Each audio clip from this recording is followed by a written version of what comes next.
દિલ્હીમાં જંતર મંતર ખાતે થયેલા આંદોલનને સમર્થનમાં સુરત કલેક્ટર ઓફિસે શિક્ષણ મંત્રીના રાજીનામાના નારા સાથે કલેક્ટરને આવેદનપત્ર આપવામાં આવ્યું. દિલ્હીના જંતર મંતર ખાતે સોનમ વાંગચુકના સમર્થનમાં ચાલી રહેલા આંદોલનના પડઘા ગુજરાત સાથે સુરતમાં પણ જોવા મળ્યા. અમદાવાદ સાથે સુરતમાં પણ આજે વિરોધ જોવા મળ્યો. સુરતમાં કલેક્ટર કચેરી ખાતે મોટી સંખ્યામાં યુવાનો વિરોધ કરવા માટે એકઠા થયા. સુરતમાં કોલેજના વિદ્યાર્થીઓ 400 જેટલા હતા, જેમાં સોનમ વાંગચુકની તસવીરો પકડીને ઇન્કલાબ જિંદાબાદના પ્રચંડ નારાઓ લગાવીને આક્રોશ વ્યક્ત કર્યો. કલેક્ટર કચેરી ખાતે શિક્ષકો અને વિદ્યાર્થીઓ સહિત મોટી સંખ્યામાં લોકોએ એકત્ર થઈને ભારે આક્રોશ વ્યક્ત કર્યો હતો.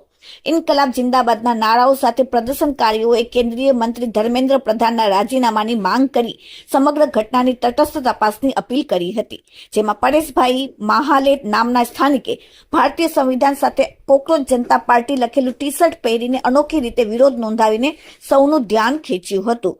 સુરતમાં વિરોધ કરનારા તમામ લોકો દ્વારા આ સમગ્ર મામલે તટસ્થ તપાસ કરી ન્યાય કરવાની અપીલ કરી હતી. લોકોનું કહેવું હતું કે શાંતિપૂર્ણ રીતે પોતાની માંગણીઓ રજૂ કરનારા લોકો પર આ પ્રકારની બળ પ્રયોગની નીતિ સાંખી ન લેવાય અને સરકાર લડાખનો હિત તેમજ સોનમ વાંગચુકની માંગણીઓ પર વહેલી તકે સકારાત્મક નિર્ણય લે તેટલી માંગણી કરી. કલેક્ટર કચેરી ખાતે સોનમ વાંગચુકના સમર્થનમાં અને દિલ્હીમાં તેમના પર થયેલા લાઠીચાર્જના વિરોધમાં મોટી સંખ્યામાં લોકો એકઠા થયા હતા. વિરોધ પ્રદર્શનમાં જોડાયેલા લોકોએ હાથમાં સોનમ વાંગચુકની તસવીરો પકડી અને ઇન્કલાબ જિંદાબાદના પ્રચંડ નારાઓ લગાવીને પોતાનો આક્રોશ વ્યક્ત કરીને કલેક્ટરને આવેદન આપ્યું હતું. Bureau report, daily India TV, Surat. મારું નામ અમૃત સરવાલિયા.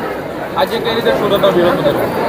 વિરોધની વાત એ છે કે હાલનો મુદ્દો જે ચર્ચિત છે, દિલ્હીમાં જે સોનમ સર જે આંદોલન ઉપર ઉતરા છે વિદ્યાર્થીઓ માટે, એ વિદ્યાર્થીઓ માટેનું આંદોલન છે અને હરેક ભારત દેશના વિદ્યાર્થીઓ જાગૃત થઈને આંદોલનમાં જોડાણા છે.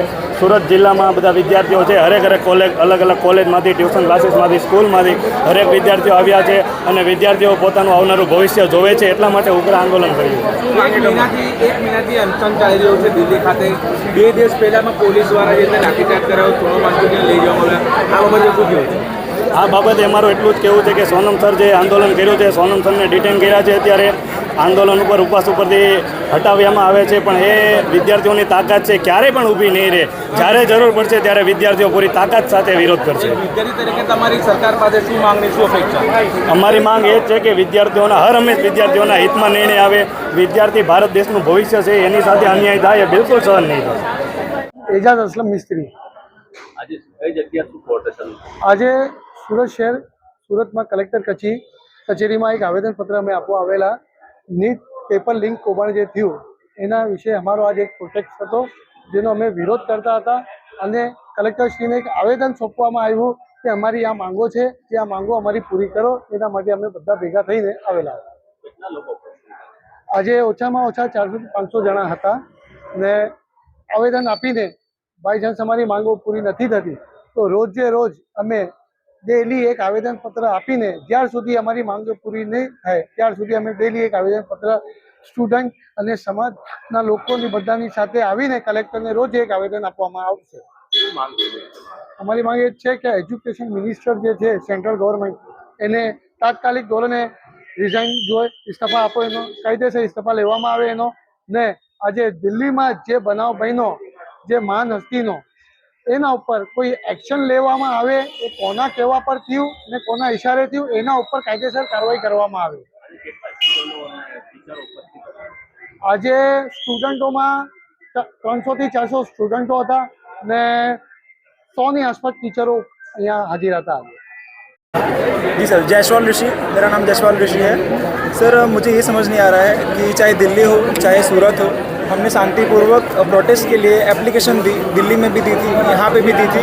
तो सरकार को ऐसा कौन सा डर लग रहा है स्टूडेंट से, जो परमिशन नहीं देना चाहते हैं हम लोग को प्रोटेस्ट के लिए? हम लोग शांतिपूर्वक प्रोटेस्ट के लिए बोल रहे हैं. हम लोग स्टूडेंट्स हैं, हम लोग पढ़ाई करके आगे देश का भविष्य बनने वाले हैं. हम कोई आतंकवादी थोड़ी है जो हमको परमिशन नहीं मिल रही है शांतिपूर्वक प्रोटेस्ट के लिए भी. हमारे ही देश में हमको प्रोटेस्ट करने के लिए परमिशन की जरूरत पड़ रही है, वो भी हम मांग रहे हैं, हमको वो भी नहीं मिल रही है. तो मुझे ये समझ नहीं आ रहा है कि क्या चल रहा है इस न्याय व्यवस्था में. जय हिंद, जय भारत.